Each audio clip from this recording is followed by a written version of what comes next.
दोस्तों आइए आपको बताते हैं, जब हम क्वाड्रेटिक पोलिनोमियल का ग्राफ स्केच करते हैं तो क्वाड्रेटिक पोलिनोमियल का ग्राफ एक्स एक्सिस पर कहाँ कट करता है, एक्स एक्सिस पे कहाँ कट करता है, मतलब एक्स एक्सिस को कहाँ कहाँ इंटरसेक्ट करता है। ठीक है, और ये भी देखेंगे कि जहाँ से ग्राफ मोड़ता है, जैसे मान लीजिए कि हम अगर कह दें कि पोलिनोमियल, कौन सा पोलिनोमियल, क्वाड्रेटिक पोलिनोमियल का ग्राफ इस रूप में है।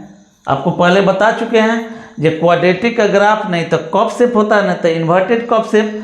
तो कप शेप होगा तो ये जहाँ से नीचे वाला एकदम जो पॉइंट होता है, नीचे वाला पॉइंट, उसका कोऑर्डिनेट क्या होता है, बात समझ रहे हैं। या अगर इन्वर्टेड कप शेप है तो उसके एकदम ऊपर वाला पॉइंट क्या होता है, मीन्स हाईएस्ट पॉइंट क्या होता है और इसमें लोवेस्ट पॉइंट क्या होता है, उसका कोऑर्डिनेट कैसे हम निकाल लेते हैं, इसके बारे में पहले जिक्र कर रहे हैं। ठीक है, अगर आप इसको कर लेते हैं ना तो ग्राफ को बहुत ही आसानी से ड्रॉ कर लेंगे without putting any value of x.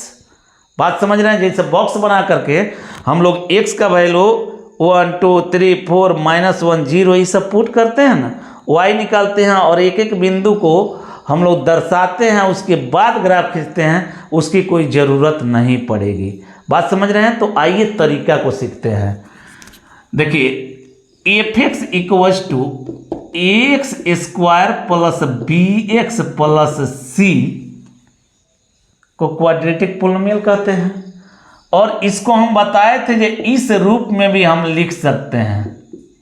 दिन याद कीजिए, ऐसे बताए थे।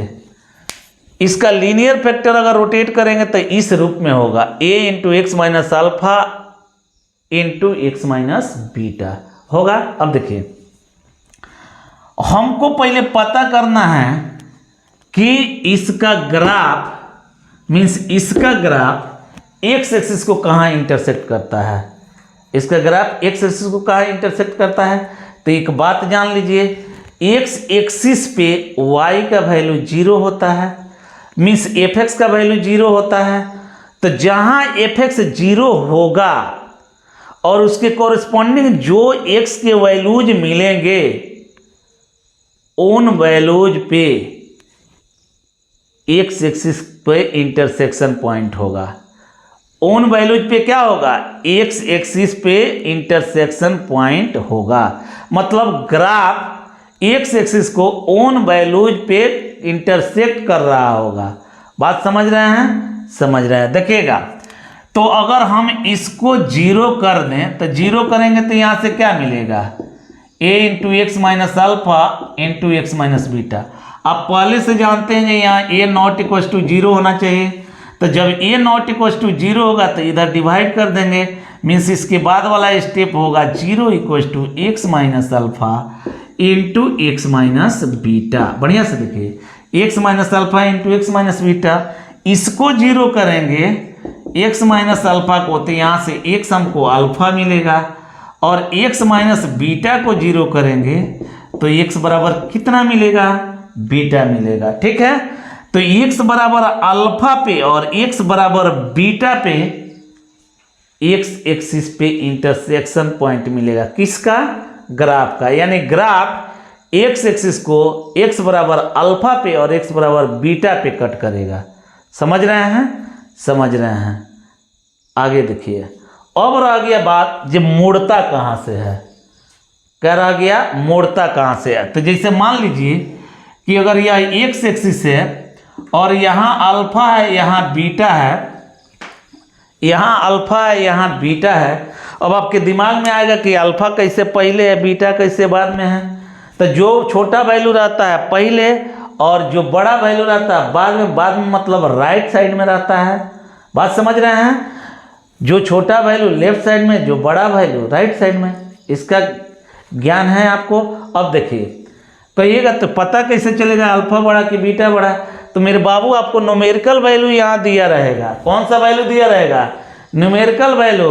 अगर न्यूमेरिकल वैल्यू नहीं दिया रहेगा तो यहाँ डाटा साइड में दिया रहेगा कि अल्फा बीटा से बड़ा है कि बीटा अल्फा से बड़ा है। बात समझ रहे हैं, समझ रहे हैं। देखिए अगर 1 2 आ जाता है यहाँ पे तो नहीं जानते हैं कि 2 1 से बड़ा है, जानते हैं। 5 7 आ जाता तो नहीं जानते हैं कि 7 5 से बड़ा है, जानते हैं। देखिए तो इस ढंग का। अब देखिए यहाँ तो इंटरसेक्शन पॉइंट है, तो ग्राफ का शेप ऐसे हो सकता है या ग्राफ का शेप ऐसे हो सकता है। देख रहे हैं, ग्राफ का शेप ऐसे हो सकता है, चाहे ग्राफ का शेप ऐसे हो सकता है। ऐसे होगा तब भी बीच में मुड़ा है, और ऐसे होगा तब भी बीच में मुड़ा है। तो मुड़ा कहाँ है, मुड़ता कहाँ से है, तो देखिएगा ये दोनों जो इंटरसेक्शन पॉइंट है ना, उसके बीच वाला पॉइंट से मुड़ता है। दोनों इंटरसेक्शन पॉइंट जो है उसके बीच वाला पॉइंट से मुड़ता है। तो बीच वाला पॉइंट कैसे निकालते हैं, आपको पता होगा जी। अल्फा और बीटा का बीच वाला पॉइंट निकालना हो तो दोनों को ऐड करके बाई 2 कर देते हैं, बीच वाला पॉइंट हो जाता है। जैसे मान लीजिए कि नंबर लाइन पे यहाँ 2 है और यहाँ 4 है, हमको इसके बीच वाला पॉइंट को जानना है, तो 2 और 4 को ऐड कीजिए और बाई 2 कीजिए, कितना मिलेगा 6/2 इक्वल्स टू व्हाट 3, यानी बीच में क्या होता है इसके 3 होता है। बात समझ में आ गया। तो अब देखिए इंटरसेक्शन पॉइंट कौन होता है, अल्फा और बीटा, और मुड़ता कहाँ से है, तो अल्फा प्लस बीटा बाई 2 से, यानी x का वैल्यू अल्फा और x का वैल्यू बीटा इंटरसेक्शन पॉइंट हो जाता है। किस पर का, x एक्सिस पर का, और x बराबर अल्फा प्लस बीटा बाई 2, जहाँ से ग्राफ मुड़ता है, मीन्स एक्सट्रीमम पॉइंट उसको आप बोल सकते हैं, लोएस्ट और हाईएस्ट। बात समझ रहे हैं, समझ रहे हैं।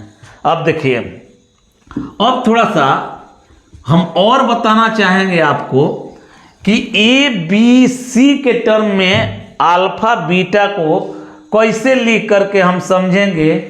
अगर हमको अल्फा बीटा नहीं दिया गया हो तो कैसे समझेंगे कि अल्फा का वैल्यू कितना होगा, बीटा का वैल्यू कितना होगा। तो थोड़ा अच्छा से फिर समझिए। देखिएगा हम आपको इस क्वाड्रेटिक पॉलिनोमियल का लीनियर फैक्टर तोड़ करके बताए थे। x का 2 वैल्यू मिला था, कितना वैल्यू मिला था, 2 वैल्यू मिला था। एक x बराबर मिला था -b प्लस √b² - 4ac/2a, और एक मिला था x equal to -b -√b² - 4ac/2a। समझ रहे हैं। इसको हम लोग अल्फा कह देते हैं और इसको हम लोग क्या कहते हैं, बीटा कह देते हैं। क्या कहते हैं जी, इसको हम लोग बीटा कहते हैं। बीटा ऐसे लिखते हैं, अल्फा ऐसे लिखते हैं। इसको क्या कहते हैं, अल्फा, इसको कहते हैं बीटा। मतलब इस पर और इस पर इंटरसेक्ट करता है। किस पे इंटरसेक्ट करता है, इस पर और इस पर। बात समझ रहे हैं, समझ रहे हैं। अब आइए आपको हम बताते हैं कि x के किस वैल्यू पे मुड़ता है। तो देखिए ना मेरे बाबू, अल्फा कितना है, अल्फा बराबर आपको -b -√b² - 4ac/2a मिला है, और बीटा बराबर कितना मिला, -b प्लस √b² + 4ac कितना 2a, और दोनों को ऐड कर दिए। तो जब ऐड किए तो अल्फा प्लस बीटा हो गया। इधर देखिए ना, जब ऐड करेंगे तो 2a तो एलसीएम हो जाएगा, कितना हो जाएगा जी, 2a एलसीएम, और ये प्लस है ये माइनस है, दोनों कट जाएगा। ये कटेगा ना जी, कट जाएगा। और -b मिल के -2b, और 2 से 2 कट जाएगा। तो x बराबर कितना आ जाएगा, x मतलब अल्फा प्लस बीटा बराबर यहाँ कितना आ जाएगा, -b/a। और हम क्या जानते हैं कि अल्फा प्लस बीटा बाई 2 पे मुड़ता है, यानी इधर 2 से डिवाइड तो इधरों 2 से डिवाइड, और जब 2 से डिवाइड करेंगे तो ये कितना आ जाएगा, -b/2a। यानी x का वैल्यू -b/2a आपको दिख रहा है जहाँ पे ग्राफ मुड़ता है, जहाँ पे ग्राफ मोड़ता है। बात समझ में आ गया? यानी ग्राफ अगर इस शेप में है तो यहाँ वाला पॉइंट, यहाँ वाला जो पॉइंट दिख रहा है, इसके कोऑर्डिनेट में x वैल्यू जो होगा -b/2a होगा। x वैल्यू क्या होगा? -b/2a। फिर एक बार सुन लीजिए, x वैल्यू क्या होगा? -b/2a। अगर इस ढंग का भी ग्राफ बनता है तो यहाँ पर का जो वैल्यू होगा उसका कोऑर्डिनेट, x कोऑर्डिनेट क्या होगा? -b/2a होगा। बात समझ रहे हैं? तो -b/2a x का वैल्यू आप याद रखेंगे और उस पे आप ग्राफ को मोड़ देंगे। बात समझे? हमको लग रहा है कि आप बहुत ही बेहतरीन तरीका से समझे होंगे कि कहाँ पे ग्राफ एक्स एक्सिस को इंटरसेक्ट करता है, कहाँ पे ग्राफ मोड़ता है, इस सारा आप समझ गए हैं। समझ गए हैं? तो नेक्स्ट वीडियो में अब फटाफट ग्राफ खींचने का तरीका बताएंगे। आप फटाफट ग्राफ खींचेंगे किसका? क्वाड्रेटिक पोलिनोमियल का। अब किसी प्रकार का कोई दिक्कत नहीं होगा, आप पलक झपकते ग्राफ खींच लेंगे, पलक झपकते ग्राफ खींच लेंगे और ग्राफ से बताएंगे कि ग्राफ आपको कितने प्रकार के क्वाड्रेटिक पोलिनोमियल का प्रॉपर्टी डिस्कस कर रहा है। बात समझ रहे हैं? क्वाड्रेटिक पोलिनोमियल का बहुत सारा प्रॉपर्टी है जो कि ग्राफ से डील हो जाएगा। अगर आप ग्राफ नहीं सीखते हैं तो आपको क्वेश्चन बनाने में मुश्किलात का सामना करना पड़ जाएगा। अगर आप ग्राफ सीख लेते हैं तो पलक झपकते 1 से 2 लाइन में बड़े बड़े प्रॉब्लम्स को आप सॉल्व कर लेंगे। फिर मिलते हैं अगले वीडियो में, तब तक के लिए दैट्स ऑल, थैंक यू।